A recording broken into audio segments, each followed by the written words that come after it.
How's it going, guys? It's Carlos from Daily Carry Solutions. I am here with Steve at the Springfield Armory booth here at SHOT Show 2020. Now, there has been a lot of buzz going on about Springfield's newest concealed carry weapon. That's the Springfield Hellcat, as well as the XDM-Elite series. I have Steve over here with me who'd like to go out a little bit about the specs on both firearms and see if maybe we could get some more additional info after he's done talking about the specs. Absolutely. So let's do it. So what we've got here is we've got two different versions of the Hellcat. Okay, they came out at the same time. One is milled for a micro red dot. That's the first thing you notice when you see the gun. And the other one is not milled for the red dot. So, and we're also going to start selling one with a red dot on it. So, a couple of features about the gun. First and foremost is that capacity was what we were striving for, and the capacity was only second to the reliability. That's what we strove for. So obviously we want to talk about the capacity first. The gun's going to come with two magazines. Okay, you have a flush fitting magazine. It actually has a flush fitting floor plate, but it also comes with that little pinky extension on there. Okay, this magazine holds 11 rounds. Wow. Okay, so you carry with one in the chamber. You got an 11 plus 1 round, tiny little micro subcompact pistol. Okay, the next one is a 13 round with a little magazine floor plate extension. Just put it in there. It's still small enough. You get your whole hand on there if you don't got big giant hands. A couple more features you're going to notice. If you touch this, Carlos, just feel the texturing of the grip. It doesn't feel too aggressive, does it? It's like it's not really a stipple. It's kind of like a raised. I don't even know how to explain it honestly, because my XDS Mod 2 feels a little different. A little different. So what we did was, we have all kinds of options for these checkering patterns when we build them into the mold, right? So what we did is we did a little bit more research on this, and the texturing pattern that you actually touch, that you feel, maybe up against your skin if it's underneath your shirt for concealed carry, is not as aggressive as the sub-layer of checkering on there. So if you looked at it under a microscope, you'd see like little flat, the top that you're feeling is little flat, little pyramid shaped, like little bumps, but slightly below that are actually pointed pyramid shaped little bumps. So when you grab onto the gun, you can't necessarily feel it. It's kind of like subdued, you can't tell, but what it does, it provides a really more aggressive checkering that your traditional, like 1911 front strap checkering is, right? So if you grab onto that and just squeeze the gun like you were getting ready to shoot it, you'll notice it almost feels grippier. You get a nice tactile purchase on that. Yeah, it feels really good. So a couple things too is, and we integrated our flat trigger that we're going to talk about our XDMs here in a minute, but also it comes with a tritium front sight regardless of which model you buy. And it's got a U rear notch. We've taken the next step is, especially for me as I get older, my eyes get a little bit older, I actually find that I like that U-shaped rear notch instead of your traditional squared out post front sight and squared post rear notch.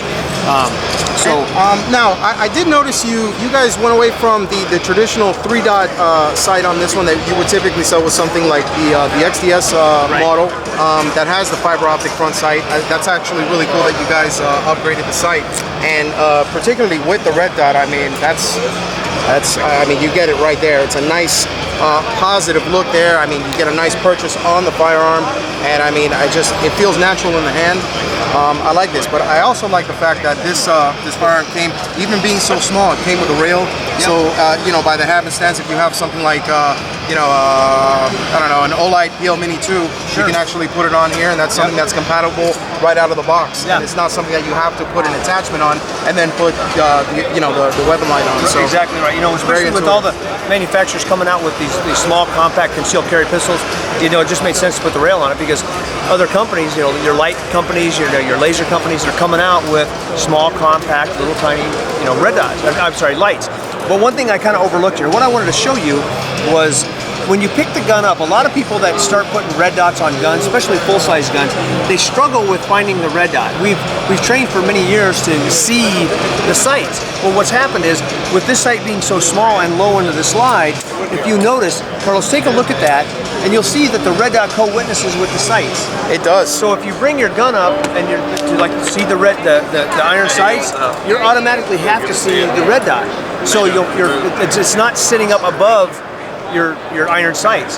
So it's actually training you to use a red dot just by the byproduct of the fact that you're going to go for the iron sights, but what's there when you look? That red dot's right there. You can't miss it. So that's one of the things that I don't know. I can't say that the engineers engineered that into the setup, but worked out pretty good.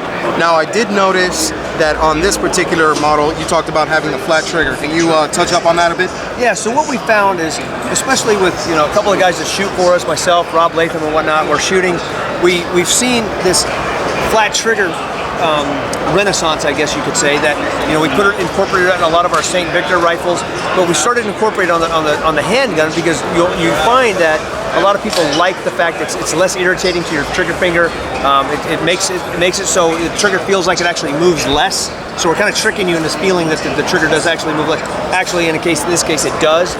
But it's got the traditional trigger safety like just about every other striker-fired gun has out there. So it's just one more feature and change that we wanted to put into this gun.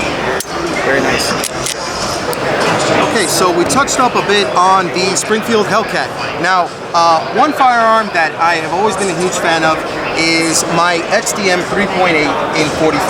Sure. Now, I noticed here at the booth you guys have the XDM-Elite series, and there's a 3.8 model. Why don't you go over some of the specs on that and see how it let me know how it improves from the standard XDM series. Absolutely. So Carlos, what we did was we wanted to take the kind of like our evolution of our original XD to the Mod 2. We kind of incorporated some changes to the XDM. It is still all XDM, with the exception of there's been some internal trigger changes, trigger part changes. Okay, in the way you can't change out this trigger and put it in your XDM. Okay, your original XDM. So what we've got here, the first thing you're going to obviously notice when you walk up to the gun is it's got an integrated mag well on it now. Okay, it's made out of the same polymer the gun is. Okay, it fits really nice. It enhances, anybody that loads with the mag well, it just makes the loading of the magazine a little bit easier, right? Okay, this magazine here, you'll also notice it's got a different base pad on it. Okay, this is for the compact and the 4.5. It actually adds one round to it, so now this is a 20-round magazine. Okay, so from there, the next thing you're probably always going to notice is the trigger. It's got the same flat trigger that we incorporated into, a little bit different, but it's the same type of flat trigger that we put in the Hellcat. Okay, we found in testing that everybody liked this flat trigger better than the original curved trigger. Okay, then the next obvious thing that you see is the serrations on the slide have been changed a little bit. I refer to them as cocking notches, but the slide serrations. You'll notice that they've been spaced out a little bit more, and we found over testing that this provided a little bit more positive grip when you were grabbing onto the slide to rack it, okay? Then also, you'll notice that we now have incorporated a ambidextrous slide stop or slide release, okay? And then from there, the last thing that you'll notice on here is that we put a bump, a little bit more material on the back of that grip safety. Some people that they love the gun, they said, but sometimes I don't disengage the grip safety all the way. So we did some things to alleviate that issue, and put on there. Me personally, I've never had a problem disengaging the grip safety, but some people have. So taking customer feedback of the platform of the XDM, we took that customer feedback seriously and incorporated some of those features those people have always asked for. So Steve, we went over the Hellcat, we went over the XDM 3.8. I happened to notice it was the 3.8, but it's not the subcompact or the compact. That was something that I actually really liked from the original XDM series. Is that something that's in the books for the Elite series? As of now, I don't know.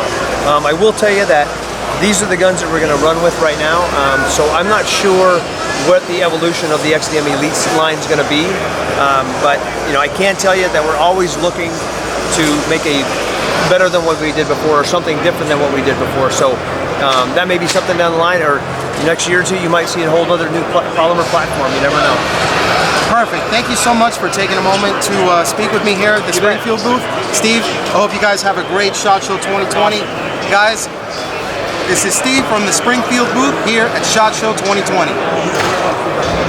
Thank you so much.